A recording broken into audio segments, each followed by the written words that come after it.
Hi there, I'm Frank Eagleton. With the help of Birgit Barkler, Wellington Access Radio and the Pyramid Club, I made this documentary series on the Pyramid Club's Pyramid Power Festival.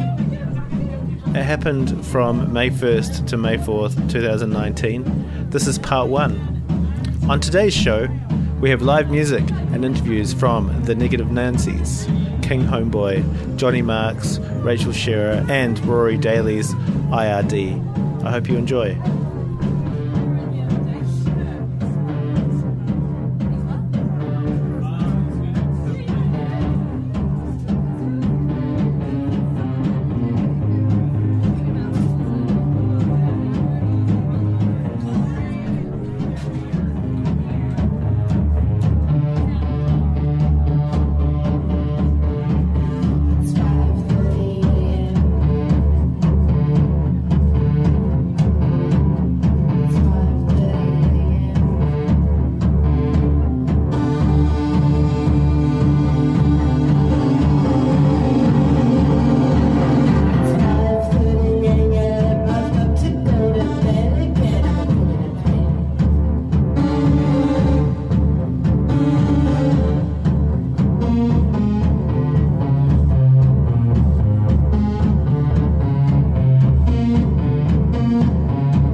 it's like if I fall off, then he just keeps saying, I'll catch you. Yeah. Same goes. Yeah. Sweet. And that sound check. That sounds awesome.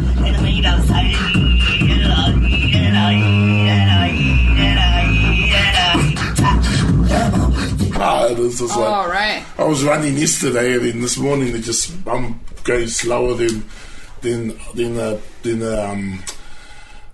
what is a pensioner with a blooming walking stick. Oh no! And I'm looking at them, and I'm like, shut up.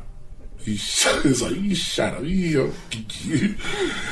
So where did you come from today?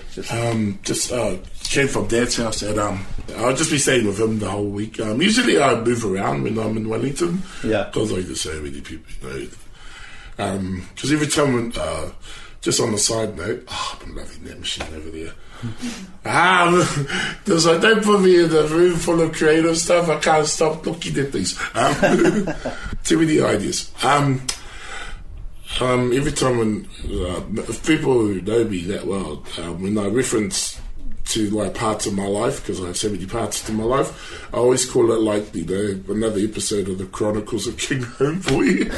Like if it's like if it's a drama series or like comic. Does that go into your music?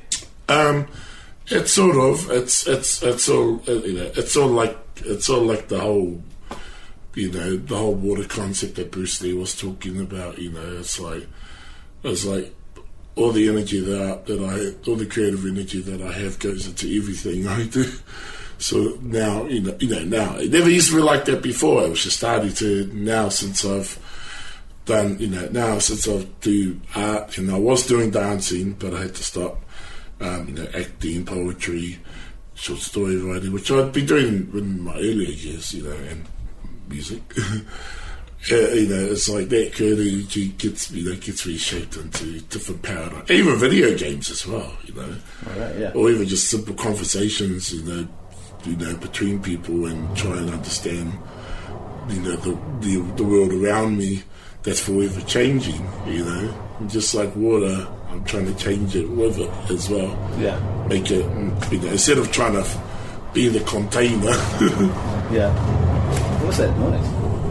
It was like really loud. No, sound check. Oh, that's awesome. Yeah.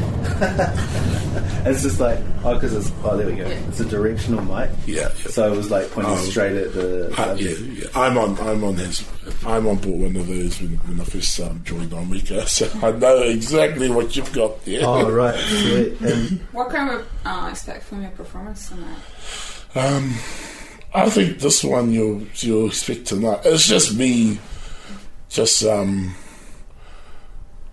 if I had to put it as a metaphor, I don't want to be too crude. I don't want to be too cryptic with this, but it'd be like me being my younger self and just trying things out while with another master on the because he's done Johnny's done more than 2,000 hours of his art form as well. Me, I'm coming up to 28,000 hours. But it's just. It's pretty much just two kung fu masters coming in with different philosophies and aspects and perspectives, and just seeing what sort of new auras we can make together, with what we got. So that's how I think my performance may come, but then I can't say it's mine because it's ours. And that's the beauty of it. Even we don't know what's going to happen, let alone the audience. do you think the surroundings will affect your performance in any way? Every time when I go, sorry, not to be like a long division about this, every time when I was younger, I used to be like, oh yeah, I'll try to do the best thing as I can, and I'll try to do like the best trick, the people will be like, oh, well, do the wow factor sort of stuff, like if it's sort of like, Got Talent or X Factor. Now, since I'm older, I try and pay respect to the environment, like a kung fu's master walking into a dojo you've never been in before. Yeah. Pay respect to to what the, you know. So I pay respect to the stage I come into, and I'll try and pay respect to the audience, you know, because they've come out of their time, out of their lives, you know, to come to this moment to watch. So whatever happens, even if it's not the greatest, I'll still pay respects to them. So in answer to that, will the environment affect me? Yes, because of my humility and courtesy towards the audience as an artist.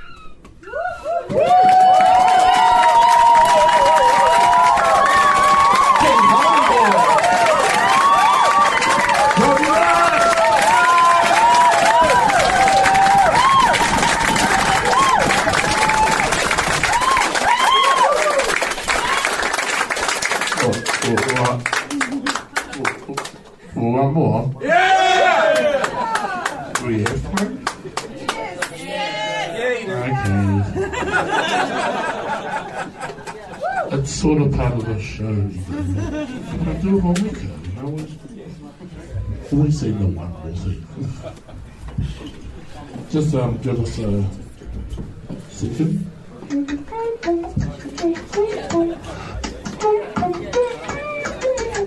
Off you go.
Thank you, everyone.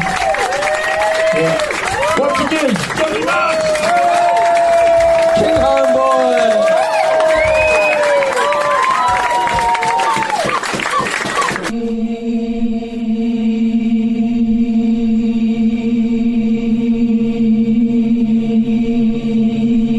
I'd earlier gone by the name Lovely Midget, but these days I just go by Rachel Shearer. I am from Aotearoa, New Zealand. Yep, I grew up here, but I live in Auckland. So I'm going to be performing, processing different files, field recordings and generated noise, and just processing it through a couple of pedals, but also through Ableton Live, various digital processing. Is there plugins? Is there a sort of theme to your evening? Yeah, there is actually. It's really about a kind of a listening to the earth, I guess. Yeah, and using it as a basis, beginning with some of the field recordings, but a lot of them I've really pulled apart. So it's kind of the micro, the macro of listening to the earth. Yeah. Oh, Great. It sounded thundery through the wall. Yeah. So I hope it kind of goes beyond more, than just being field recordings, and is kind of moves into a bit more of a psychological space. That's the aim. So do you go out and get field recordings? I do. For this particular work I have, not for all the work that I do, but for this particular one. Yeah. And how do you do that? Often working with Zoom, such as you have, but with various microphones, sometimes underwater microphones, just visiting different places and experimenting with recording different sounds of the environment and then processing them back in the studio. So I'm kind of looking for different textures, so they're often pulled apart and put back together digitally. So do you come up with would a different kind of microphone, like underwater microphone, bring you sort of a different set than others, or do you collaborate them all together? I'll bring them all together. So again, I'll pull a whole collection of sounds together, and I'll take them into the studio, and there I'll play with them. So it may not necessarily be all the sounds that I recorded near water that come together. It's really more about the type of textures that I get from the sounds by pulling them apart. So I guess I use them as a kind of a base material. Okay. And are you doing any collaborations with other people this time around? Not for this time around, no. I was just asked to come down and present something on my own. So, and have you done collaborations? I have done collaborations. I mean, there is some aspect of collaboration on the thing that I'm doing today, and that I have some vocal recordings with a woman called Kathy Livermore, so I'm processing some of those recordings as well. That's mixed in there too. Yeah. Great. So you're sampling some... So I've got some samples, some vocal samples, and I'm manipulating those as well. Oh, great. Yeah, so I think it was flying down as well and just getting everything that was going to travel handily. So I came down with a bunch of pre-recorded samples. So do you just, when you're collecting raw material, do you have a preconceived idea of what you might do with the tones and textures that you're playing? Not always, no. Generally I'll collect them and then I'll just see how it goes when I get back into the studio, and I'm listening back to them out of the context of where they're from. So they do become separated from where they were originally recorded, and then I'm just searching for specific types of textures. But often, when you're listening to nature, there's so many textures cross over in that, white noise can be waterfalls or the sound of distant sea, or, recordings that I've done underneath the water. There's been lots of kind of popping and crackling, and it sounds a lot like radio waves. So, so it's kind of really looking for those textures rather than trying to recreate specific spaces. Right. You played at Pyramid Club before? No. That was the first time? Yes. All right. Mm-hmm. So where do you play when you're... So we're really involved with the Audio Foundation up in Auckland. Okay. Yeah. So recently did a show at Samoa House up there on K Road. It was a really nice space. What is that? Sorry? Samoa House. So it's kind of like a Samoa style whale, except it's on K Road. And it's a performance space. It's a really beautiful space, and just down a little in an arcade. So that's attached to Samoa House. Oh right, that's great. Yeah. So but yeah, Audio Foundation is a regular place. Yeah, they've got a pedal library in Lake Heron. Yeah, that's right. Krauss created one down there. Yeah, no, the music electronic library, MEL. Oh yeah. Yeah, the MEL library. Yeah, it's awesome idea. Actually. Yeah. Can I ask a question? Are you self-taught, or do you have a formal musical? Self-taught. Yeah. So I started playing music down in Port Chalmers in the late 80s. With bands, at the same time as Dead Sea, Gate, those peoples. Angel Head was the earlier band, and then played in some Flying Nun bands in the interim, and now I'm moved on, mature, and doing a lot of solo stuff mainly because when you've got kids and things, you kind of have to make it work around. Yeah, it's about time. But you're just working around time. Yeah, it's about time. That's right. Okay, well thanks. I'm looking forward to seeing it today. Thank you. Cool. Yeah.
So you're IRD, right? Yeah. Yeah. So how did you come to that conclusion of a set? It just kind of just happened. I tend to just put elements, sort of create an environment of sounds, and I don't always know how I'm going to construct it. Sometimes have a bit of a guideline, but then I just have tools, sound textures, and sonic environments. Yeah. I'm using, and then What was the thing that you, or was it tapes? the drum. I would put. I was kind of trying to blur some of my sounds a bit as well. So I was recording some of my percussion that I keep inside the bag. Sometimes I just keep it hidden. This kind of mystery objects in the bag, and so I kind of brought that back in, and then I was using basically just an old earphone as a kind of a basic contact mic in a way, just getting feedback off the drum skin. That was creating that sort of longer tonal things. Right, and how did you... Although the playing with the sticks adds a good visual element as well. Right, yeah. Yeah. Yep. They were there, Yeah, they were just there, so... In a way, yeah. I wasn't too sure how I was going to deal with it. So with a sort of solo set, is that an improv set, or is it... Yeah. Yeah. It's... Oh, it's Johnny. Oh no, it's... It's always improvised to some degree. Yeah. Sometimes I have a bit of a framework I work with, but yeah, sometimes it gets a bit scary. Just jump in and start with something. And was there a theme to tonight's set? Not particularly, no. No. Yeah, just... You also played on Clifton Hall, right? Yeah. 2 days ago? Yep, with Pat Krause and Mick Alvarado, yeah. Which is, it's a whole different enterprise again, because it's just, working with different... I really like that side of things as well, just playing with different people. You get playing with different feels. Is that an ongoing collaboration? No, it's the first time I've played with both of them, I think. Yeah. And how do you find that sort of spontaneous improvisation with... I don't know, have you played with them before? No, neither of them separately nor in that lineup. Yeah, but I mean, I know their work as well. I know, I've seen Mick Alvarado and the Terminals and other things, and seen Pat Krause do this thing a number of times, which is always intrigued me. Pyramid Festival curate you together, or was it your initiative? Yeah, I guess it was the Pyramid Power team. It'd be a Dan or with Johnny and now whoever. Yeah, and so where are you based? I'm in Christchurch. So you wouldn't see those guys at all. And who do you sort of work with down there?